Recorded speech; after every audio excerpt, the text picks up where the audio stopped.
छुपे होते हैं। देखो सरोज नहीं सुन पाए, रिश्ते नातेदार आ जाए तो एक कथा एक किनारा।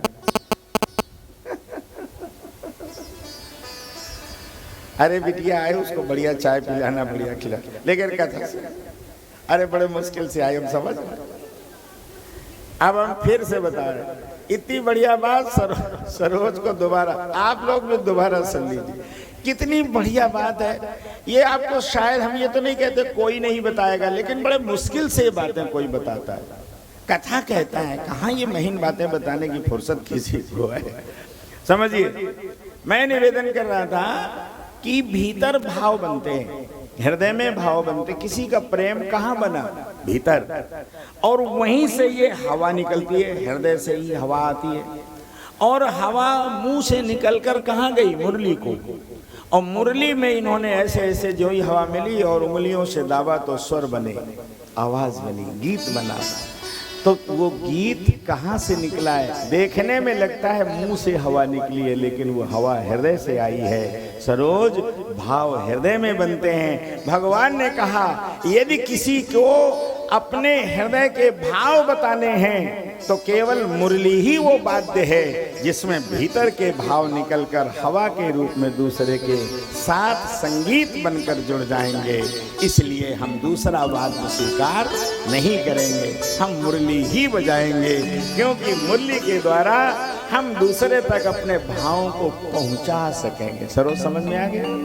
ये था मतलब। बताओ जरूरी बात थी कि नहीं थी? इसलिए मुरली को बजाते हैं। एक आदमी ने कहा मुरली में एक और गुण है, मुरली खाली है, भीतर से मुरली खाली है। अच्छा बताओ, यदि कोई बोतल भरी हो माता जी, तो क्या उसमें पानी आप भर सकोगे? यदि पहले से ही बोतल भरी है तो उसमें आप कुछ भी नहीं भर पाओगे, जो भरोगे निकल जाएगा। इसी तरह जो व्यक्ति खाली है, जिसके हृदय में कुछ गुंजाइश है, ज्यादा भीतर परिवार, दुकान, सब कुछ नहीं भरा, थोड़ी जगह खाली है, तो हम अपनी कथा को उसमें भर सकते हैं, भगवान की बातों को उसमें भर सकते हैं, डाल सकते हैं। और जिसका पहले से ही हृदय हाउसफुल है, उसको हम क्या डाल पाएंगे, क्या कथा भर पाएंगे, क्या सुना पाएंगे, कौन से भाव दे पाएंगे? इसलिए मुरली कहती है, श्याम सुंदर, यदि आप मुझे अपनाओगे तो मैं अपने अंदर कुछ भी नहीं रखूंगी, केवल तुम्हारी हवा, तुम्हारे भाव, तुम्हारे ही विचार हमारे विचार होंगे। हमारा अपना कोई विचार, अपना कोई भाव नहीं होगा, सारी जगह खाली होगी, तुम्हारी ही हवा भरी होगी, हम अपना कोई विचार। ये भी एक भक्त का लक्षण है, जो भगवान के अलावा और किसी चीज को पसंद ही नहीं करता।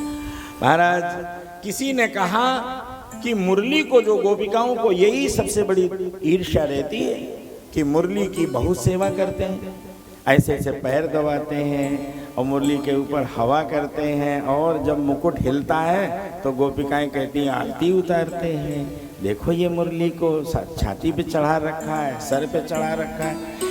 सबसे ज्यादा ईर्ष्या गोपिकाओं को इस मुरली से होती है। लेकिन चाहे कोई ईर्ष्या करे, परमात्मा श्री कृष्ण ने कहा, जो हृदय से खाली होगा, मेरे विचारों से भरा होगा, जो हमारे हृदय की बात दूसरों तक पहुंचाएगा, उस मुरली को यही सम्मान मिलेगा जो मैं दे रहा हूं। इस सम्मान की वो पात्र है।